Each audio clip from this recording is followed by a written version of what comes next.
Well, hello everyone, this is Lolrahk, and today I'm going to be reading a fanfiction that was submitted by Judge Hugo, or Tanimal. That's usually what I do.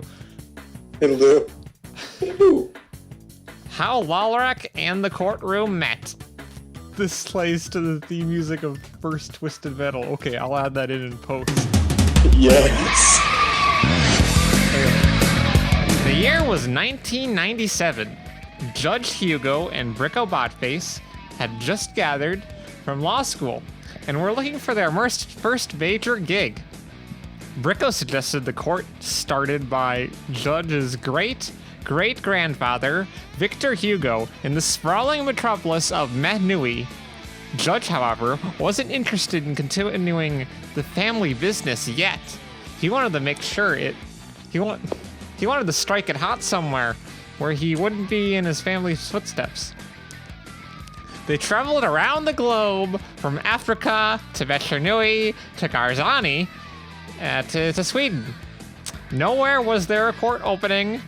Finally, Bricko suggested they try the city of New Spheres. Why is it called New Spheres anyway? It should be called like New Takoro or something. New Taco. An actual city name. The capital of the city of New Spheres. Judge was hesitant, but agreed and set their Zeppelin.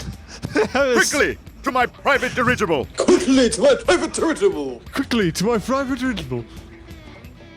I hope that Zeppelin wasn't made of lead. Moving on. It was made of Mountain Dew! Aluminum. Oh.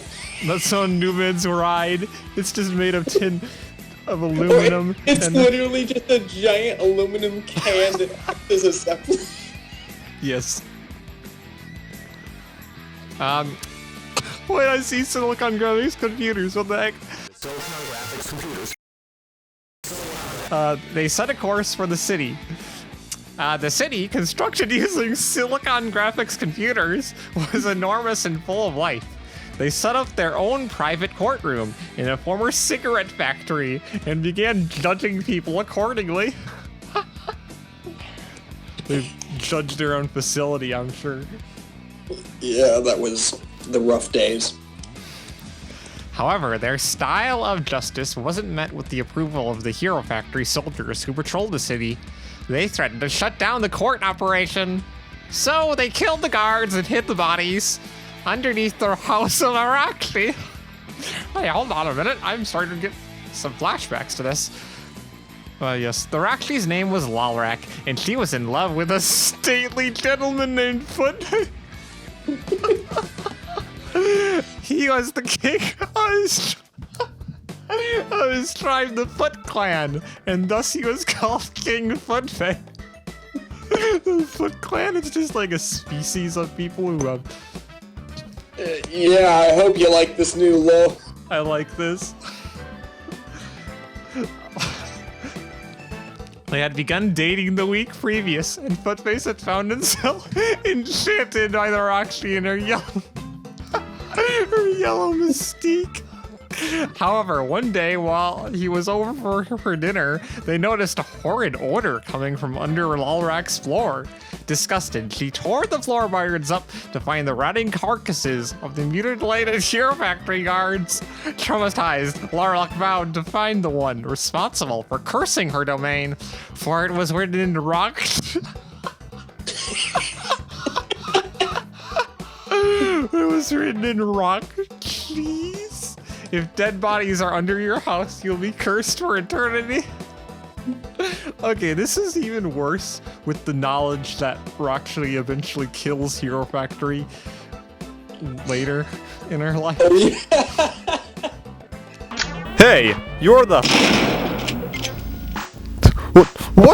What did you do that for? Do you know how much money I paid for him? I don't know. Maybe I'm just trigger happy. I'm just trigger happy. Judge and Bricko were killing someone off in the court for selling bootleg bionicle parts.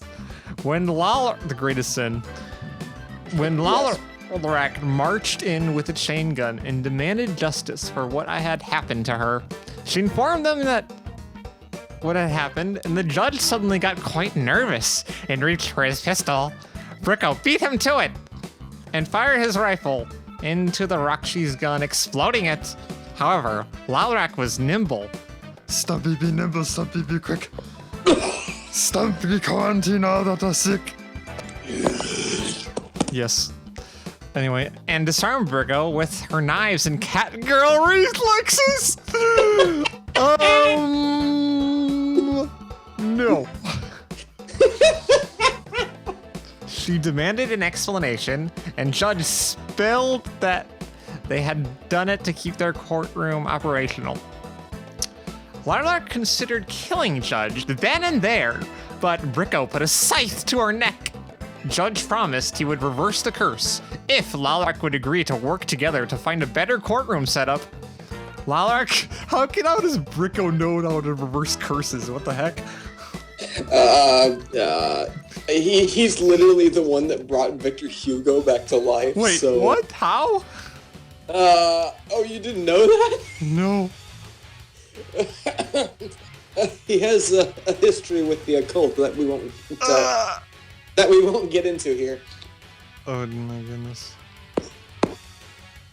I'll show you in the Judge Manifesto someday. Yes. Lolrahk hesitantly agreed with Judge. While Judge began picking up the bad habit of smoking, living in the big city after all.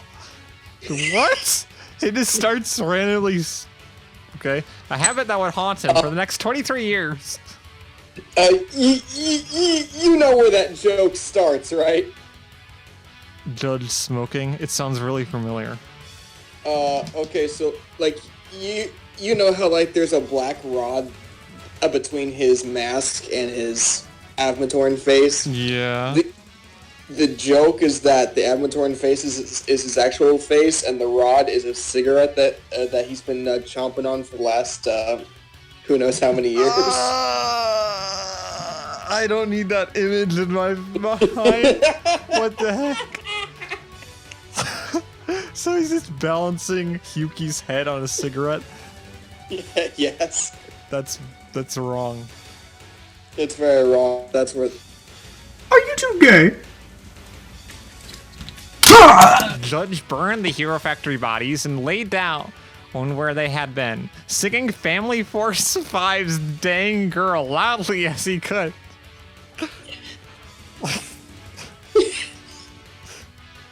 That broke the curse and Lolrahk was free.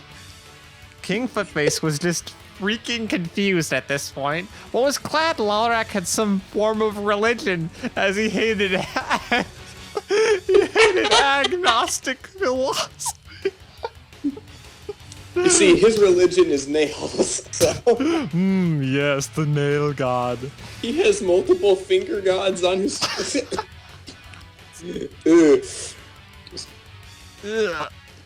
Lolrahk didn't forget to end of the bargain, however.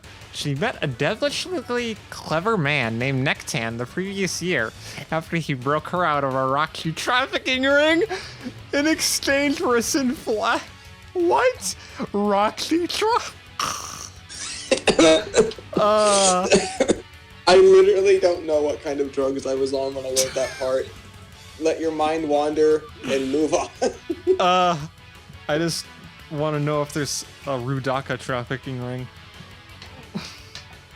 There will be now. Good. I swear that the Crusaders is a Rudaka trafficking ring. Nektan had connections in the city of Manui. He had connections in most cities by this point, and got the current crew at their court fired on the charges of not being harsh enough. Judge resigned himself to his fate to walk in his great-great-grandfather's shadow, but accepted the position, and Bricko wrote something down in his diary. In 2000, Judge married Lolrahk to King Footface while Brico sang a metal cover in Taylor Swift's You Belong to Me with Fastly and Brood. Of course, Judge was the guy who married them. Oh I kind of want it to be canon. That is officially canon, yes. I want to freaking animate that and get Brico to sing that Taylor Swift song for it. Oh my goodness! We have to convince him to do it. We're gonna do it the next time we get together. Yes. To this day, in 2020, the Judge, Brico, and Footface family are in touch and consider each other trusted individuals and friends. Off-screen, they occasionally hit the new Spheres Beach and enjoy a few shots of dew and dancing canoe. I love how dew is just officially alcohol at this point. I mean, it's it's kind of surprising considering we have actual Roxy trafficking and smoking, and then we have just Mountain Dew. We can't have liquor, but we can have that. Yep. Someone can get drunk on it. Dew Man, I guess. He usually is. Judge overlooks Nektan because Nektan gives him tools, and Brico doesn't really care anymore. Judge has since been voted best judge in the city because he's the only judge in the city.